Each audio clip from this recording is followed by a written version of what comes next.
اللہ کا ایک بندہ تھا، وہ بازار سے گزر رہا تھا، بلکہ اس کی رحمتیں بہانے ڈھونڈتی ہیں، ذرا دیکھیے منظر۔ تو اس نے دیکھا ایک شرابی ہے، وہ گندی نالی پہ گرا ہوا ہے اور گندے پانی سے اس کا منہ گندا ہو رہا ہے۔ انسان کے احترام کے ناطے دل میں ترس جاگا اور اس کو وہاں گندی نالی سے اٹھایا اور اس کا منہ دھویا اور گھر کا رستہ دکھایا۔ خیر شام ہوئی، رات پڑی، جب پچھلا پہر ہوا تو وہ بزرگ جنہوں نے دن کو شرابی کا منہ دھویا تھا تو وہ مسجد میں تہجد پڑھنے کے لیے آئے تو کیا دیکھا کہ وہی شرابی جو دوپہر کو گندی نالی پہ دھت پڑا تھا آج اس بزرگ سے بھی پہلے مصلی پہ کھڑا ہو کے نماز پڑھ رہا ہے۔ تو بڑی حیرت ہوئی کہ یہ تو وہ دن والا شرابی ہے اور میں نے آج اس کا منہ دھویا تھا، نشے میں دھت پڑا تھا۔ تو حیرت کا اظہار کیا تو ہاتف سے آواز آئی، میرے بندے تو نے اس کا منہ دھو دیا تھا، میں نے اس کا دل دھو دیا ہے۔ تو جب بندہ اللہ کے حضور توبہ کرتا ہے، اس کے حضور معافی مانگتا ہے، تو پھر وہ کتنا عطا کرتا ہے، اور بندے کے گناہوں کو معاف ہی نہیں کرتا بلکہ اس کے گناہوں کو نیکیوں میں بدل کے رکھ دیتا ہے۔ یہ بندے پر اللہ کی کرم نوازیوں کے برستے رنگ ہیں۔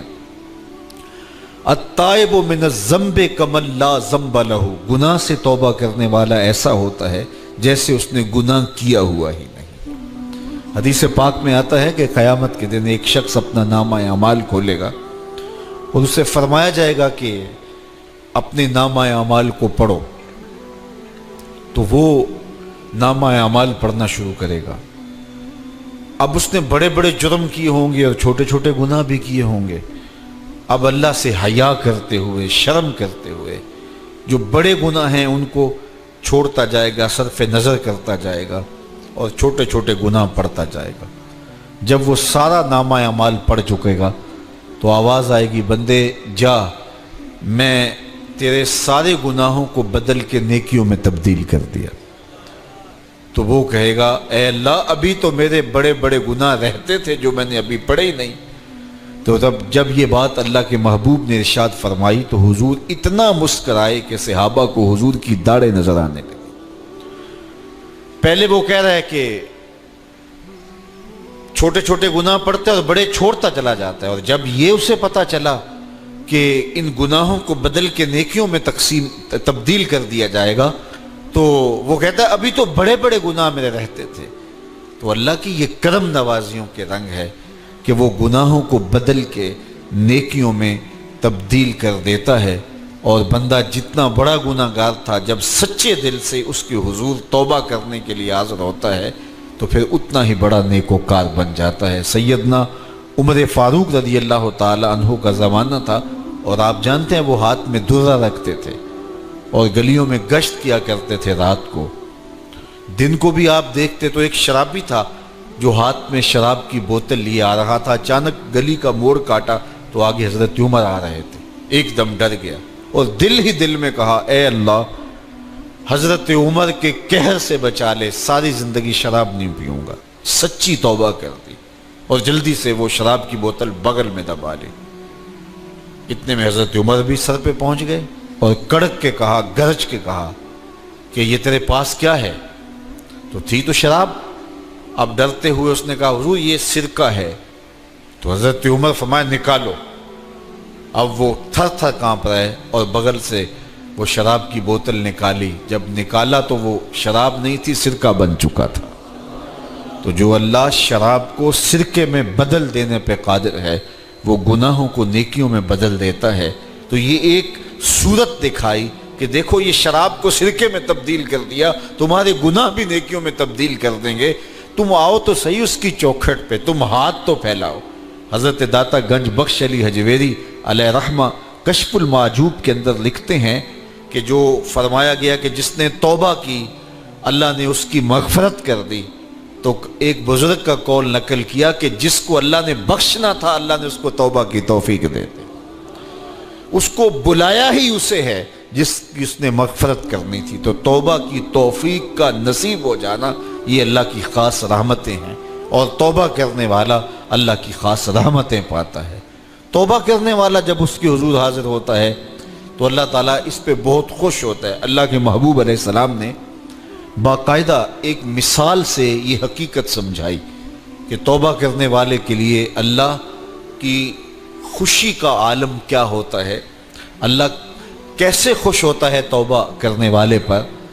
تو حضور نے ارشاد فرمایا ایک بندہ لمبا سفر کر کے اور صحرا کے اندر ایک لمبے سفر پہ تھا، تو راستے کے اندر اس نے چند لمحوں کے لیے سستانے کے لیے، دوپہر کاٹنے کے لیے ایک درخت کے ساتھ اپنا جانور باندھا اور خود سو گیا۔ اس کا خیال تھا چند لمحوں کے لیے آنکھوں کی نیند نکالوں گا اور آگے بڑھ جاؤں گا، اس لیے اس نے سامان بھی سواری اونٹ کے اوپر جو لدا ہوا سامان تھا، اس میں کھانا تھا، پینا تھا، دیگر ضروریات کی چیزیں تھیں، تو وہ بھی نہیں اتارا، کجاوے پر ہی پڑا رہا کہ چند لمحوں کے لیے میں نے کمر سیدھی کرنی اور آگے چلے جانا ہے۔ تو تھوڑی دیر کے بعد اس کی آنکھ کھلی تو کیا دیکھتا ہے کہ اونٹ ماں ساز و سامان کے غائب ہے۔ تو صحرا میں اونٹ کا گم جانا زندگی گم جانے کے مترادف ہے۔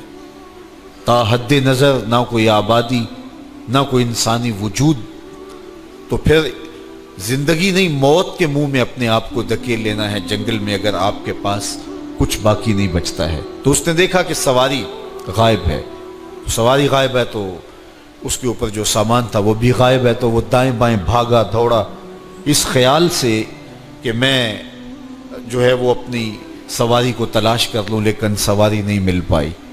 تو پھر وہ دوبارہ آیا اور اسی جگہ بیٹھ گیا، اب موت کا انتظار کرنے لگا۔ چونکہ صحرا میں سواری گم گئی اور میلوں تک انسانی آبادی ہی نہیں ہے، تو وہیں پیاس سے ہلکان ہوا، بے چین ہوا، وہاں درخت کے ساتھ ٹیک لگا کے موت کا منتظر ہو کے بیٹھ جاتا ہے، اور یوں بیٹھے بیٹھے اس کی آنکھ لگ جاتی ہے۔ اچانک اس کی آنکھ کھلتی ہے تو کیا دیکھتا ہے کہ اونٹ ماں ساز و سامان کے پاس کھڑا ہے۔ تو اونٹ کا ملنا زندگی مل جانا تھا، تو وہ اتنا خوش ہوا کہ خوشی سے اس کی زبان بل کھا گئی۔ وہ کیا کسی نے کہا نا کہ جب بھی تیری قربت کے امکان نظر آئے ہم اتنے خوش ہوئے کہ پریشان نظر آئے۔ تو کہنا تو یہ تھا کہ اے اللہ تو میرا رب اور میں تیرا بندہ، لیکن وہ خوشیوں کے ہجوم میں درک گیا اور کیا کہتا ہے، اللہم انت عبدی وانا ربک، اے اللہ تو میرا رب، تو میرا بندہ اور میں تیرا رب۔ تو اس قدر وہ خوشیوں میں درک گیا کہ اس کو اپنی زبان پہ قابو اور کنٹرول نہ رہا۔ کسی کے آنے سے ایسے ہوش اڑے ساقی کے، شراب سیخ پہ ڈالی اور بوتل میں کباب۔ تو کہتا ہے اللہم انت عبدی وانا ربک، تو میرا بندہ اور میں تیرا رب۔ تو یہ اس کی زبان قابو میں نہ رہی اور وہ بل کھا گیا، خوشیوں کا ہجوم ایسا ہوا۔ تو اللہ کے محبوب نے یہ مثال بیان کرنے کے بعد ارشاد کیا، مجھے بتاؤ اس بندے کو کتنی خوشی ہوئی کہ زبان پہ قابو نہیں، جذبات پہ کنٹرول نہیں، کہنا کچھ ہے بول کچھ رہا ہے۔ تو صحابہ نے عرض کی حضور بہت خوشی ہے۔ تو فرمایا جس طرح یہ بندہ اونٹ کے ملنے پر واپس آنے پہ خوش ہوا، حتیٰ کہ خوشیوں کے ہجوم میں اس کی زبان بھی قابو میں نہیں رہی، یہ بتا رہا ہے خوشیوں کے وفور کا عالم اور مسرتوں اور جو ہے وہ خوشیوں کی کثرت کا عالم بتا رہا ہے۔ تو فرمایا یہ بڑا خوش ہوا جب کوئی بندہ پلٹ کے مالک کی دہلیز پہ آتا ہے، اللہ اس سے بھی زیادہ خوش ہوتا کہ میرا بندہ میری چوکھٹ پہ آ گیا۔ تو پھر اللہ یہ نہیں دیکھتا کہ اس کے گناہ کتنے ہیں، سمندر کی جھاگ کے برابر بھی گناہ ہو تو معاف کر دیے جاتے ہیں، اس لیے کہ میرا بندہ پلٹ کے میری چوکھٹ پہ آیا ہے۔ تو توبہ اللہ کو محبوب ہے، اللہ کو مطلوب ہے، اللہ کو چاہیے کہ بندہ اس کے حضور آئے اور پھر اللہ جل شانہ اس کی مغفرت و بخشش فرما دیتا ہے۔ یہ موسم نور کے موسم ہے، عام دنوں میں بھی توبہ کرو، دن میں کرو یا رات کو کرو، کسی بھی مقام پہ توبہ کرو، اللہ معاف کر دینے والا ہے۔ لیکن یہ خاص ایام تو ایسے ہیں کہ اللہ کی رحمتیں بندوں کو معاف فرما دیتی ہیں، اور اگر کوئی توبہ کا جو ہے وہ دامن پکڑ کے آ جائے، اس کے حضور حاضر ہو جائے، تو پھر اللہ تعالیٰ جل شانہ بندوں کی خطائیں بھی معاف کرتا ہے اور ان کے گناہوں کو بدل کے نیکیوں میں تبدیل کر دیتا ہے۔ خوش نصیب ہیں وہ لوگ جو ان بابرکت ایام میں اپنی بخشش کا سامان کر لیتے ہیں، اور ان سے بڑا بدبخت بھی کوئی نہیں جو ان سہانے موسموں میں بھی پیاسے رہتے ہیں اور ان موسموں میں بھی ان کی بخشش و مغفرت نہیں ہو پاتی۔ رت سہانی ہو، موسم اچھا ہو، تو مجھے بتاؤ کہ جو اس موسم میں بھی اپنے آپ کو محروم رکھے تو اس سے بڑی بد نصیبی کیا ہوگی۔ اللہ کے محبوب علیہ السلام نے منبر کی تینوں سیڑھیوں پہ قدم رکھتے ہوئے آمین آمین پکارا، تو حضور علیہ السلام سے عرض کیا گیا یا رسول اللہ صلی اللہ علیہ وسلم، ہر سیڑھی پہ قدم رکھتے ہوئے آپ نے آمین کہا، تو آپ نے کس بات پہ آمین کہا؟ فرمایا جبریل امین حاضر خدمت ہوئے اور انہوں نے کہا اس شخص کی ناک خاک آلود ہو جو ماہ صیام رمضان المبارک کو پائے اور اپنی بخشش نہ کروا سکے۔ تو میں نے اس پہ آمین کہا کہ اتنا مقدس مہینہ نصیب ہو، اتنا سہانا موسم آئے اور وہ پھر جہاں کھڑا تھا وہی کا وہی کھڑا رہے۔ میں اور آپ اپنا محاسبہ کر سکتے ہیں۔ موسم رحمت اور فصل نور رمضان المبارک اپنا آدھا سفر طے کر چکا ہے، یہ مبارک مہینہ آدھا سفر اس کا بھی باقی ہے۔ تو میں اور آپ ذرا اپنے آپ کو اپنے ضمیر کی عدالت میں کھڑا کر کے اپنے آپ کو دیکھ کر کے دیکھیں، سوچیں کہ ہم نے ان 15 دنوں کے اندر کتنا سفر طے کیا۔ 29-30 شعبان کو ہم جہاں کھڑے تھے، کیا ہم آج بھی وہیں کھڑے ہیں یا ہمارا کچھ سفر بہتری کا ہوا ہے؟ اور اگر ہم وہیں کے وہیں کھڑے ہیں تو پھر ابھی وقت ہے ہم بقیہ 15 دنوں میں اللہ کی رضا جوئی کے لیے کوشاں ہو جائیں، ورنہ کتنی بڑی وعید ہے۔ جبریل دعا کر رہے ہیں اور اس پہ حضور آمین کہہ کے مہر لگا رہے ہیں، اس شخص کی ناک خاک آلود ہو جو ماہ صیام کو پائے اور اپنی بخشش نہ کروا سکے۔